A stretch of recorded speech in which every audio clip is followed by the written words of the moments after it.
What's going on, everyone? Chris from Pickdawgz.com here with your free pick in the VCU versus George Mason college basketball matchup going down Sunday, March 16th, 2025. Just a reminder, if you haven't already, make sure you're subscribed to our channel and smash that thumbs up. And if you're looking for my best bets, the games that I love, head to Pickdawgz.com, click the Premium Picks tab at the top of the page.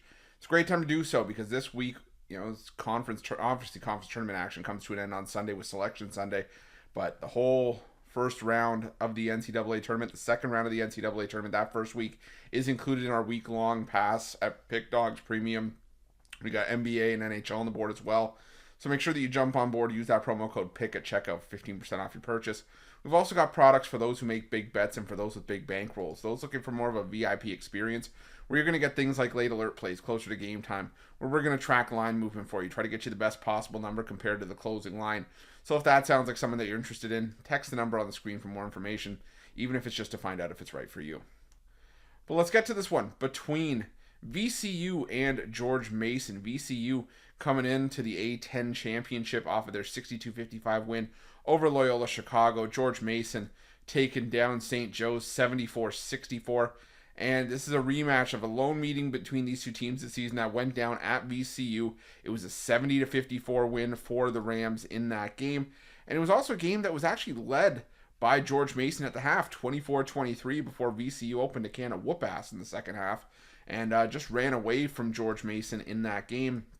But I still think that, George Mason hasn't necessarily forgotten about that. And these are still the two, I would say, premier teams in the A10 this season. Now, it may be a little bit easier to sort of criticize, George Mason because, there were spots where maybe George Mason looked a little bit fraudulent, if we're being 100% honest. I mean, there were spots where they didn't necessarily look all that great, and, VCU was just so dominant at home. But these two teams finished with the same conference record, 15-3. They had a share of the A10 regular season title.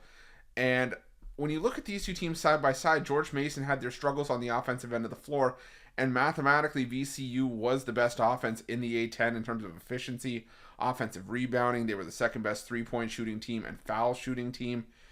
But George Mason's defense can hold, and VCU at times has had a problem with giving up free throws, and George Mason got to the free throw line at the highest rate in the A10 this season.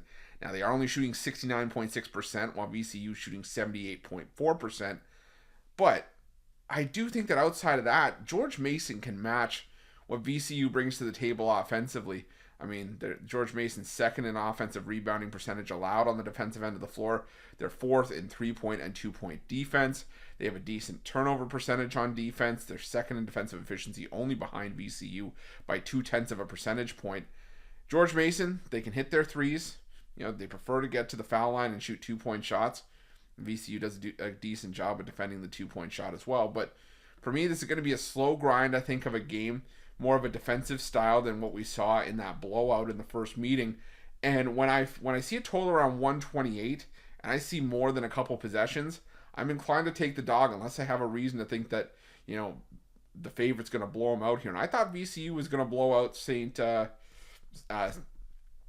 Joe's they blew out St. Bonaventure. I thought they were going to blow out Loyola Chicago in the semis, but the Ramblers kind of hung around before, VCU kind of pulled away and made that score look a little bit wider than it actually was. I think George Mason keeps this game a little bit closer. I could see this being 64-59, something like that. Just a lower scoring game that finishes within a couple of possessions. So give me George Mason plus the 8 points here, and that's going to be my free pick. But just a reminder, if you haven't already, make sure you're subscribed to our channel and smash that thumbs up. And if you're looking for my best bets, you can find those at Pick Dawgz Premium. While you're at Pick Dawgz, check out our betting tools. They're 100% free. They're the best betting tools in the business and tools that you want to make sure that you have in your back pocket when you're making your best bets for the day's action. Thanks for watching. See you guys soon.